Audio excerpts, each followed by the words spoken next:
Jump right in. So welcome everybody to this month's Stanford Medicine Community of Improvement Professionals. Also, we call it SCIP. So welcome to, I know there's some on the call today that have not attended yet a SCIP. So really welcome each and every one of you. And also for those of you who have come multiple times, and for those of you who are watching the recording, welcome. We have a little different plan for today than what we've done before. So today we've got actually two special guests, and the first one I'll introduce in a minute, but the first one is one of our existing or current cohort black belt training participants who just graduated from our program, Amanda Lawrendra. She's going to be talking to us about her project and specifically related to blood wastage. And then following that, we'll have a bit of a time for Q&A so you can ask her questions.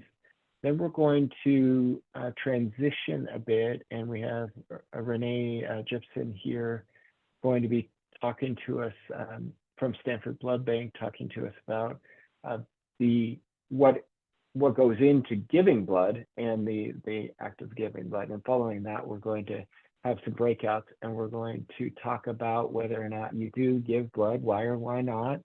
And then we're going to challenge each of you to, in the next month, go and give blood or plasma or platelets, something like that, and take a selfie of yourself doing it. And then what we're going to do is have an interactive thing where we'll post them. And potentially, if you send them to me, I can post them on our website. But you could also post them on LinkedIn. We have I posted this series or this the advertisement for this session on our LinkedIn page. So you could also post it there if you'd like as well. So it could be a lot of fun to be interactive in social media as well. So with that, let me introduce Amanda.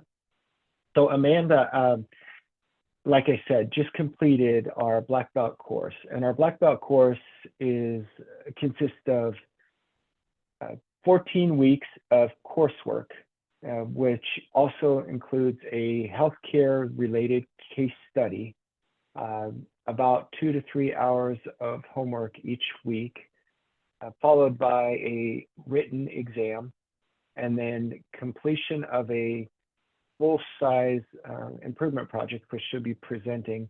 And then at the end of that, there is a final project defense where she presented her project to the panel of faculty.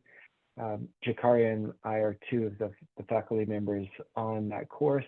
So she presented that to us and defended her project, and then and was able to pass it and did very well. So we've asked her to come and take that and share what she learned from that project with all of you. So you get a taste of both a bit of what the project or the course teaches, as well as an interesting perspective on blood usage and how to prevent the waste of blood in an academic healthcare institution.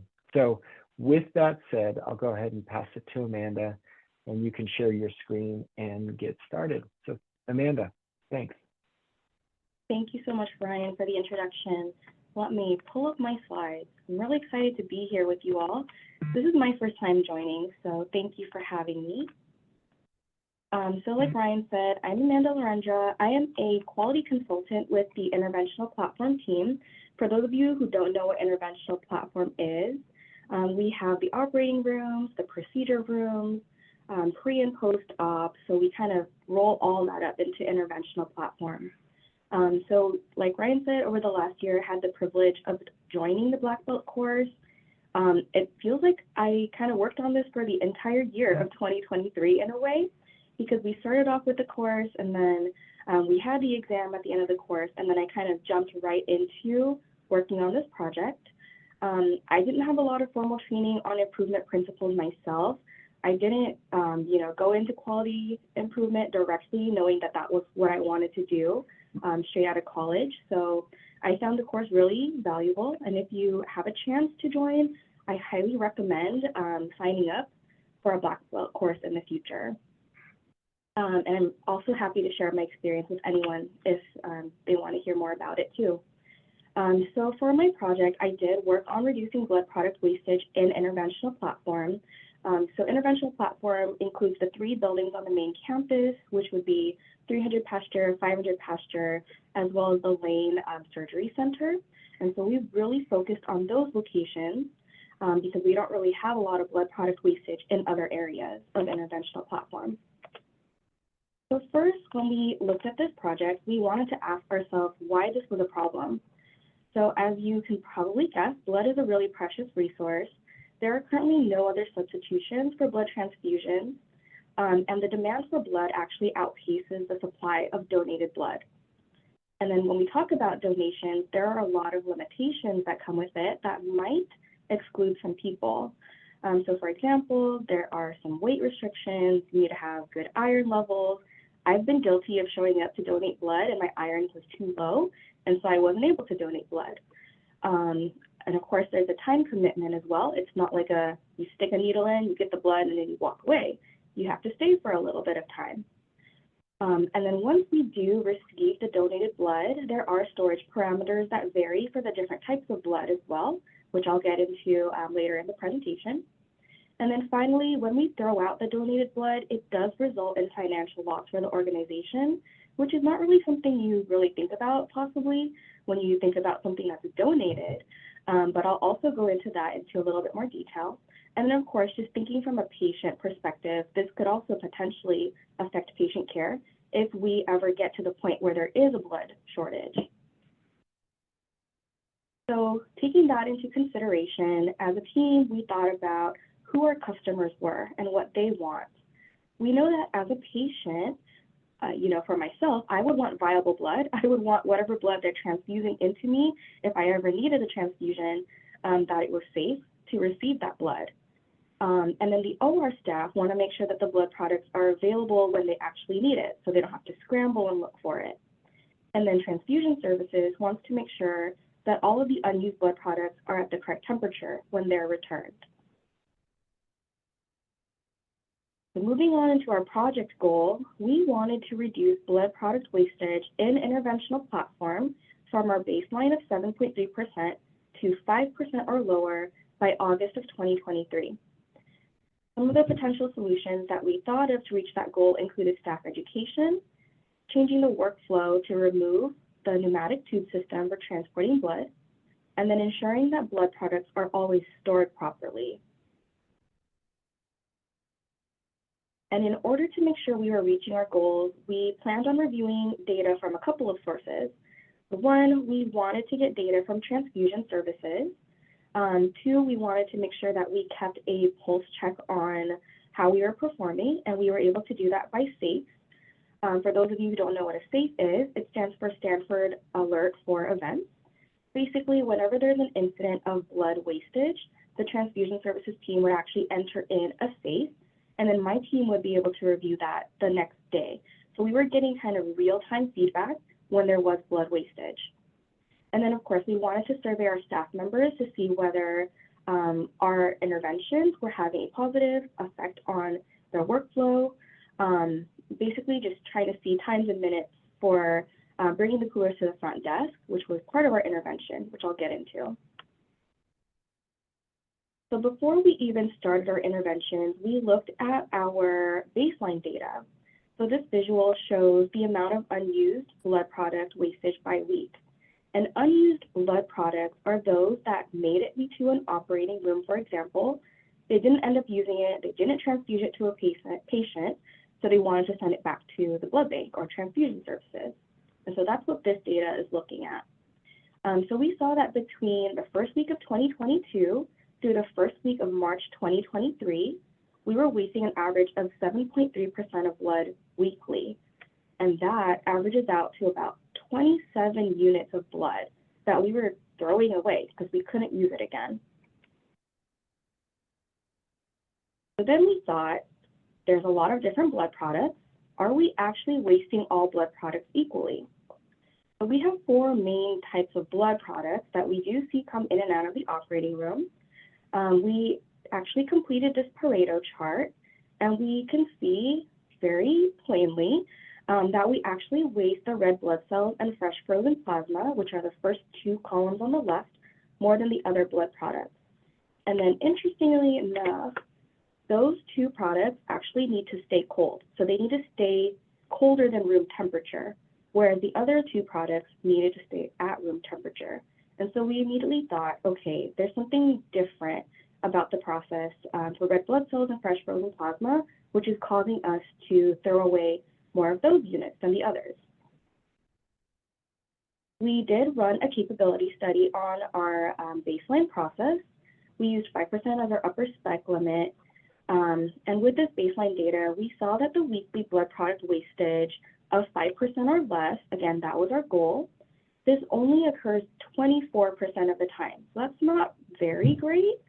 You can also see that there is a big spread in this data where the wastage kind of ranges from 0 units up to almost 60 units being wasted in a given week.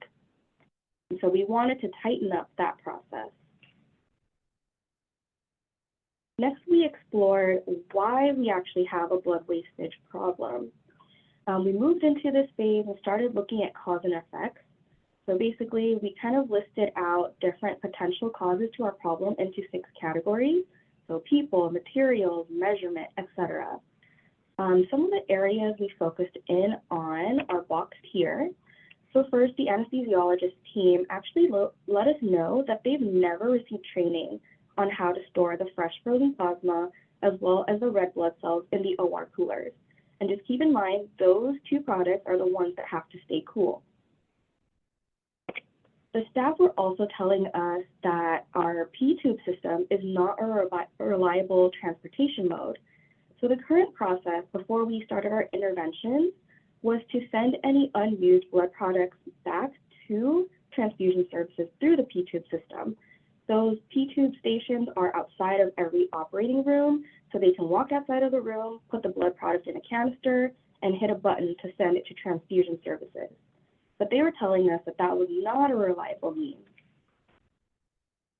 And so we wanted to focus in on specific root causes, because as you can see from the previous slide, there were a lot of potential causes to our problem. So in order to do that, we did a series of 5 whys to get to the root causes of some of those potential issues. So for example, with the P-tube system, again, they do exist outside of every OR. However, we saw that there were actually limited staff resources to stay and sit at the P-tube system to make sure that the blood was being sent back.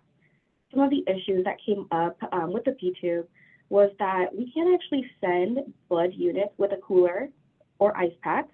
Those canisters are pretty small, so you can only send a few units at a time. And then sometimes the canister would actually leave the station and then head back to the same station. So you would think that you sent it over to transfusion services, when in reality, it actually bounced back to your station. And because the staff are busy, they're in an operation, in a procedure, they can't necessarily wait outside and wait for the units to go away and leave. So they would go back into the room after hitting the button. So sometimes blood would be sitting at the station for a while before it was actually discovered. We then did an impact feasibility matrix to focus our efforts on the interventions that would have the most impact, but would not require a lot of effort to attain. So we tried to look at the top right-hand quadrant. So I'll go into that in more detail. But again, these were easier to do and higher impact. So then we focused on our key drivers needed for our interventions to be successful, which meant that all staff needed to understand the proper storage of blood products, the method of storage needs to be clearly labeled, and there needs to be a reliable means to return the unused blood. And the interventions that we ended up putting into place focused a lot on the red blood cells and fresh frozen plasma because we saw a higher incidence of waste with those. So the interventions included training for the anesthesiologist on the proper storage of blood products. We held drop-in trainings for them. We also created a video for them to reference in the future, and one of our anesthesiologist partners was actually featured in that video. So we kind of got some laughs from that, but it kind of drove the message home because she was actually actively involved in the process. We also checked that all coolers had the proper signage, pointing out that they were only for storage of red blood cells as well as fresh frozen plasma. And then we implemented a new blood return process. So we took out the P-tube system completely and we established runners instead. So now we use Patient Equipment Management Solutions runners, or PEMS runners, to send the blood back. So they're actually walking the blood to transfusion services. There were additional interventions that we had to abandon. Due to regulation, we're not able to actually add labels on the units, and we weren't able to implement a runner process on the front end of bringing blood from the blood bank to the OR. And so this just gives a snapshot, and I'm not going to go into this in any detail because of how big the process was. But we had an original process which shows that at the end of a procedure, the unused red blood cells and fresh frozen plasma were returned via P-tube, which is right here. And then we crossed that out and added a new process. So again, now the PEMS runners are actually going to be returning the blood products instead of using that P-tube system. So at the end of a case, or when a case is at the point where they don't need blood anymore, what we did was we asked either the nurses in the room or they could call an operating room assistant to come into the room. They would actually keep those fresh frozen plasma and red blood cell products inside the cooler. So remember, the P-tube system, we couldn't fit the cooler in the P-tube system, and we couldn't fit any gel packs in there to keep everything cold. Now those blood products stay within the coolers. The entire cooler is brought to the front desk of the operating room, and then somebody from PEMS will actually pick up the entire cooler and walk it down to transfusion services. And that helps us to keep the blood cold for longer as they remain in those coolers. So after our interventions, which you can see here denoted by the 4 lines on the right side of the screen, you can see that our target baseline was our target line was 5%, so that was our goal. But after the interventions, we were actually able to reduce the blood wastage to 2.3%, which exceeded that goal of 5%. And then again, we brought back the capability study. So we looked at the pre-project and then the post-project. And now you can see that the weekly blood product wastage of 5% or less has improved to occurring 95% of the time, whereas before it was only occurring 24% of the time. And then here we're talking about the cost of throwing away donated blood. Again, I didn't really think about this myself because, you know, people are volunteering their time. They're volunteering to give. There actually is a cost associated with it. We were able to calculate an annualized cost using some numbers from Stanford Blood Center for the different units of blood. And we saw that the annualized financial loss before the interventions was at about $460,000. Following the interventions, the annual financial cost is estimated at approximately $156,000. So it's still not perfect, but because of those interventions, we were actually able to have an estimated cost savings of around $300,000. So since we wrapped up our project and passed it over to our operational team, we really couldn't have done it without the operational team being involved from the beginning. We also had our interventional platform education team who was part of this effort as well. So we were able to provide our operations team with a recorded video training, including a script of that training, as well as a one-point lesson in order for them to maintain the process moving forward. And then as far as sustainment, we're continuing to look at data from transfusion services. We're reviewing safe data on a daily basis and sharing those trends with our staff. We had heard anecdotally from our staff that they don't always know when blood is actually wasted. So one thing that's working well right now is our managers are asked to bring up any blood wastage safes at their morning huddles. And so we're continuing with the work even though the project is over. And I think it's been going well so far. And with that, that is going to wrap up my presentation on reducing the blood wastage and interventional platform. Thank you all so much for your attention. Excellent job, Amanda. So that was really well done. Thank you for sharing that. You know, I've seen it I've seen it a couple times now, and I love the way you set everything up. I particularly like the comment about it's not perfect, but it's better than what it has been. And you talked about the institutional impact of $300,000, and then you talked about how you're looking to sustain this work. It's just really well done. So thank you for sharing that. I'm going to open that up right now to the group for questions that they might have. Amanda?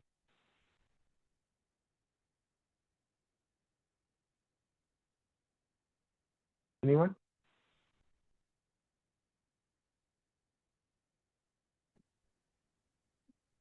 Craig, go ahead and come off mute. Perfect, thank you. Thank you. Thanks, Ryan. Very nice job.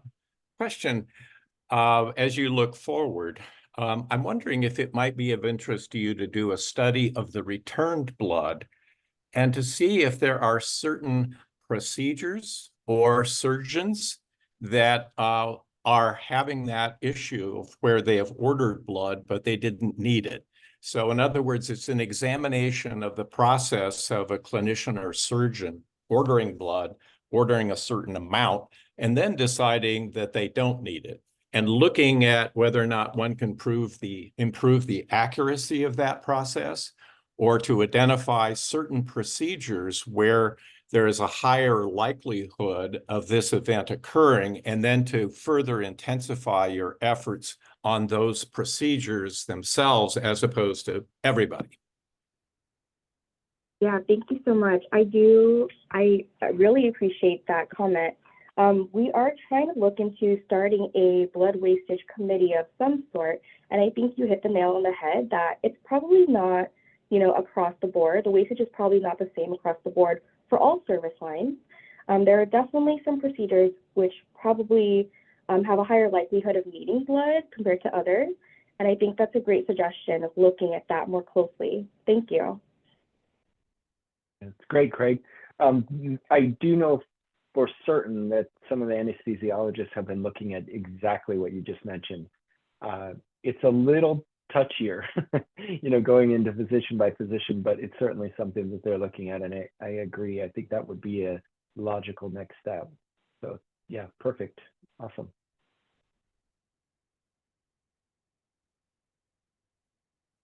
Okay. I'm going to pass it over to Jakaria to introduce our next guest. Thank you, Amanda. And if there are other questions, feel free to put them in chat, and we can manage them that way. All right, thank you. And Amanda, again, wonderful job in articulating the problem and how you all attempted to, or actually solved it. And looking forward to seeing how the project progresses as you look at opportunities and things and continue to learn. So now we're going to shift our attention in another direction. We're so excited that Renee Gipson said yes from the Stanford Blood Bank to come and talk to us about the opportunities to give blood. As you can see, and as you know, being in healthcare, having blood available to patients is critical. And we in the organization especially constantly get these emails, the blood bank needs bank, we're going to give you a gift card, we're going to do this, we're going to do that. And the truth of the matter is that this is something that we all can do. We all can contribute to the greater good of humanity. It costs us nothing. And so we just wanted Renee to come and share a little bit about the process and experience to give blood. And then, like Ryan mentioned before, we will have a fun challenge at the end. But I'd like to turn it over to Renee. Thank you. Thank you so much. Thank you for having me. That was a very interesting presentation because I am on the other side of that. And before I start, Amanda, I will say that one thing I'd be interested in is the wastage of blood types. Different blood types must be wasted at different times because of maybe not typing being done or not knowing what the blood type of the patient is at that time. So one of the things that was very interesting, I was thinking about when you were doing your presentation. Thank you so much for sharing. Let me share my screen. I will say that my slides are just a bit more pedestrian than Amanda's. I don't have as much of the scientific in this, but I will like to say thank you so much for listening. Blood donation is so important. And one of the things that I'll reiterate is that blood cannot be synthetically created. So it is really important about why we donate blood. So some of my statistics are a little bit different than Amanda's. I don't know if that's because it's international or national, but why donate blood? Every 2 seconds, someone needs blood in the US. And few of us make the time to donate. About my statistics are that about 38% of people in the US can donate, but less than 10% actually do, which means that 10% of us are supporting 100% of the patients in the hospital who need blood.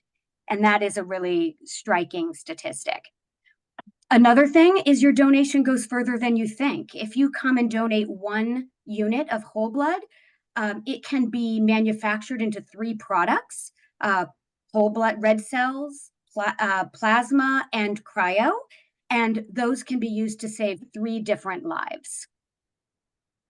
So let's go over the blood donation process. It's pretty easy and it's pretty quick. The whole thing takes about an hour. You come in and register. You do a small medical screening to make sure that you are safe to donate blood and that your blood will be safe to be transfused into a patient. Then it is the actual blood draw, which really only takes about 6 to 8 minutes. And then the fun part, rest and refreshment. So cookies and juice, and for you health nuts, apples and carrots. So that's really the 4 steps to donating blood. So what are the do's and don'ts? There's kind of some different rumors around donating blood. When you prepare to donate blood, do not fast. Drink plenty of water, eat plenty of food. Remember to bring your donor ID or just a regular picture ID. Don't drink alcohol or eat fatty foods beforehand. And different products like platelets would allow different medications not being taken beforehand. But for your first donation for whole blood, aspirin is fine. After donating, the same thing, hydrate, always call us if you're sick or if you don't feel well. You continue to replenish your iron and rest. Again, don't drink alcohol for 24 hours. Don't take your bandages off too quickly, and no really vigorous exercise for 24 hours. But that's it, just 24 hours and you're back to normal. So where can you donate blood? We have 4 different fixed sites in these locations: Menlo Park, Mountain View, Campbell, and our newest in Tri-Valley. We are on site at 500p once a month. So definitely have appointments, and we're welcoming all of our Stanford community there if it's easier. And then we have mobile drives everywhere, all over the Bay Area. So what happens after you donate? So you go through the donation. We courier the blood in coolers to our local laboratory. Then it is tested and manufactured into different components. It's then distributed to the hospital and then available for the teams to transfuse into many different patients, some listed here: trauma, transplant, and cancer. So what are the rewards of donating life-saving blood? I will tell you that this picture here is of Betsy and Steve McBride and their 3-year-old son, Austin.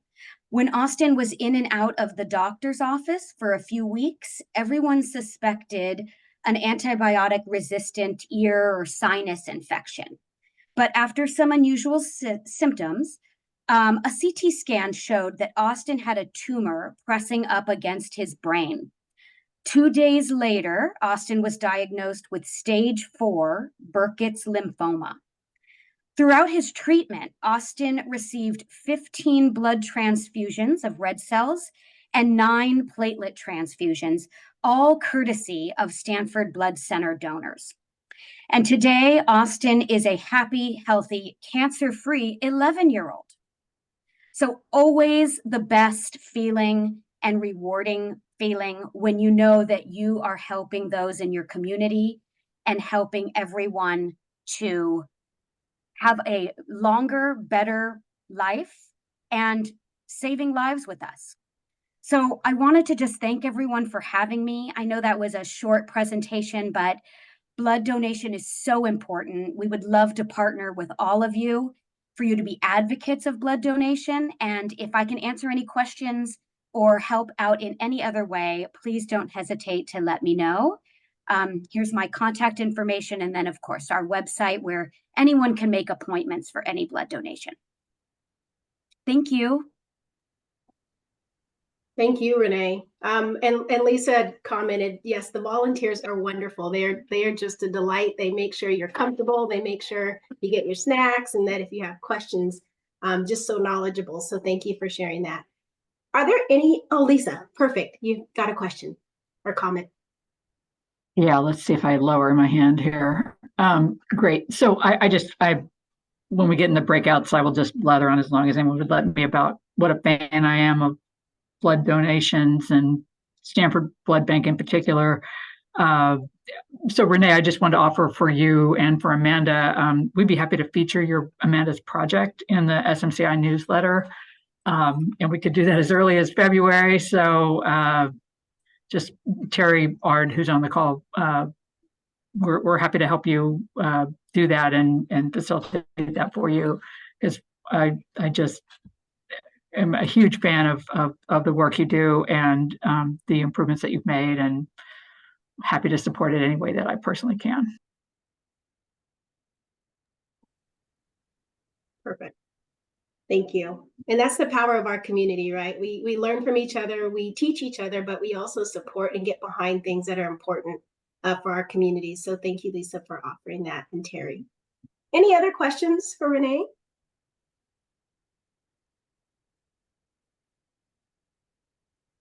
Okay, I will turn it over to Ryan so we can transition into our community building section.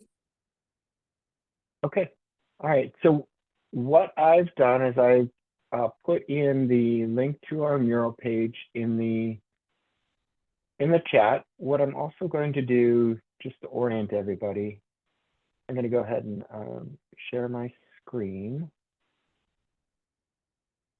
and give you an idea of what we've got here. So for the next, say, 15 minutes, what we'd like to do is I'm going to break us up into, I think I've got 3 teams of 4 or 5 people each based on who's here right now. What I'd love for us to do is talk through these questions.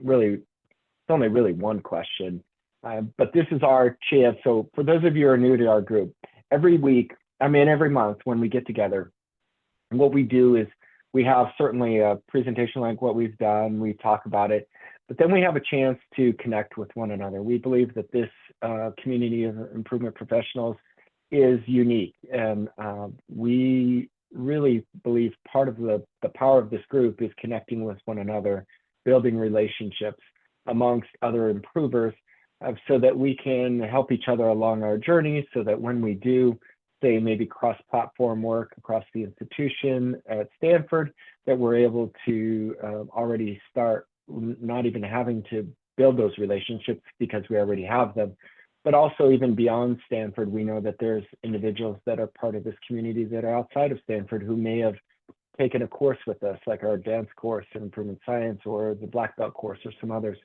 So we welcome them, and we welcome everybody in this community. So we also understand that we can help share information across the organization and beyond. So really across the world in terms of the improvement world. So what we'd like to do during this time is introduce each other. So I'll break you out, you'll introduce each other, talk about where you're from, the institution, who you are, things like that. And then the prompt for us is, if you don't give blood, why not?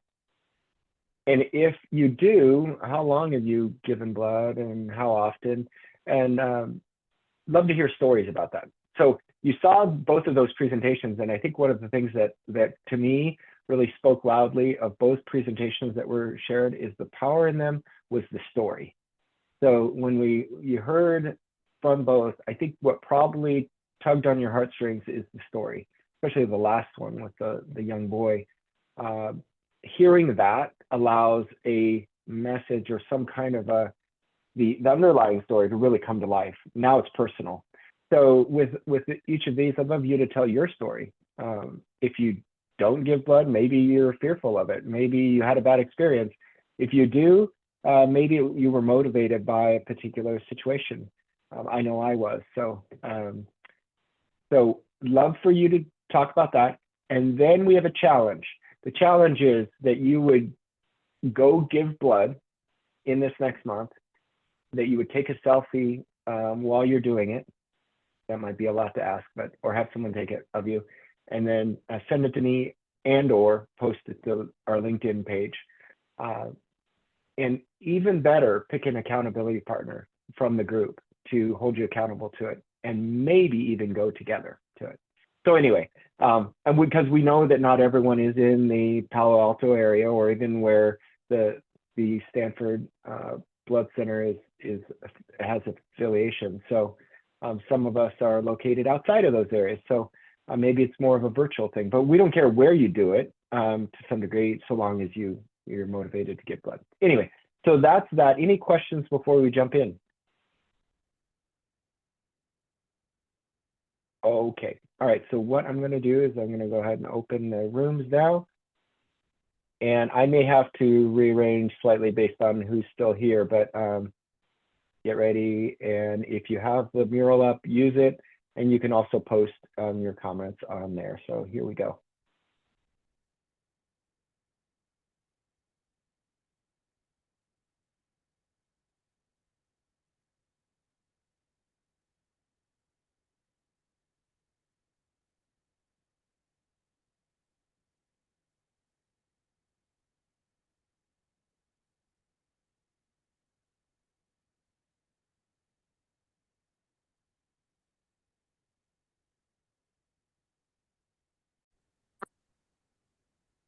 So Amanda, I'm sorry we got cut off, but reaching out to other groups is really positive.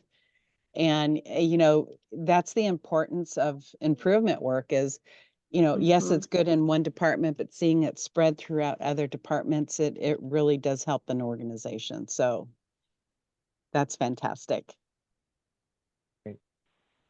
Well, welcome back, everybody. So the group I was in, it was a lot of fun. We heard a bunch of stories, and I think we started out with, I think 1 out of 5 being blood donors, and I think by the end we're probably going to be close to 80%. We'll see, maybe 60 to 80%. So we'll get there, but I think we're going to try to tip the scales from the 10% a little higher. So we'll see what we can do, but really was a lot of fun. I'd love to hear maybe 1, 2 examples or things that people heard in their session, and then I'll bounce us to the final piece of the session.